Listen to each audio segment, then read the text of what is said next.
Écoutez, d'abord merci de ce choix, mais je crois que là c'est vraiment un plaisir particulier puisque le jury, et le jury qui est le plus important pour une enseigne, c'est celui des consommateurs.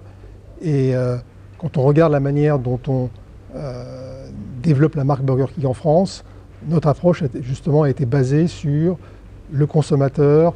On veut lui offrir le produit qui a le meilleur goût, qui est le plus gourmand, avec la meilleure expérience possible, et tout ceci sans se prendre au sérieux, avec une communication que certains peuvent juger impertinente, mais qui en réalité est juste une communication de proximité.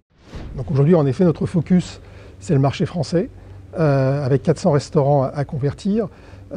Aujourd'hui, pour être tout à fait exact, hier, nous avons réouvert le 7e Quick transformé en Burger King. Nous avons en ce moment plus de 30 restaurants Quick en chantier pour conversion.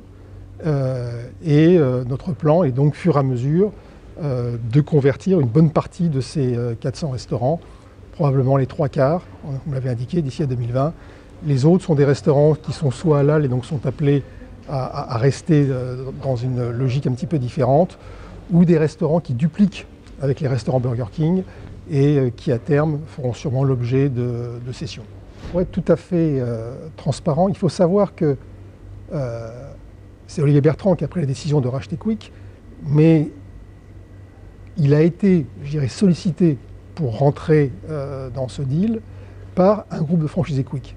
Donc, qui évidemment ne pouvait pas parler au nom de l'ensemble, mais il y avait clairement chez la majorité des franchisés Quick une angoisse profonde sur quel est mon avenir avec une marque qui était abîmée, qui était vieillissante et surtout qui n'avait pas un actionnaire qui manifestait une véritable stratégie à long terme.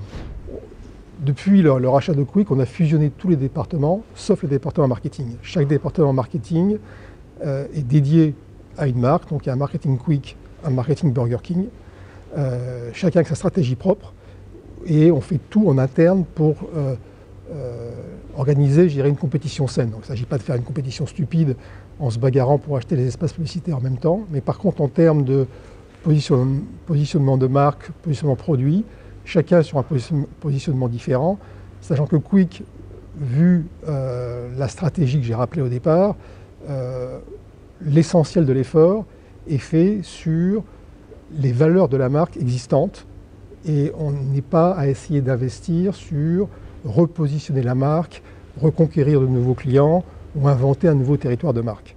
Vous savez, les valeurs fondamentales sont les mêmes, c'est la satisfaction du client, c'est d'offrir le produit au meilleur goût possible. Sachant que par contre les attentes en termes de goût sont un peu différentes.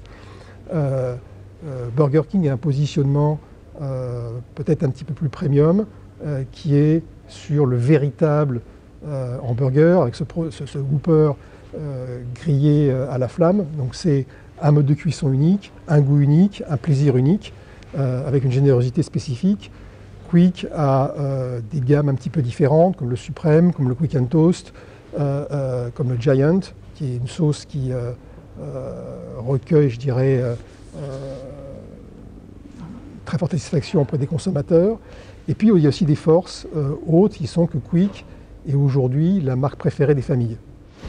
Si aujourd'hui on a la chance d'être désigné l'enseigne préférée, je pense que le fait de ne pas s'être pris au sérieux, bien que représentant une grosse marque mondiale très établie, c'est justement parce qu'on a su avoir ce ton de communication un petit peu différent.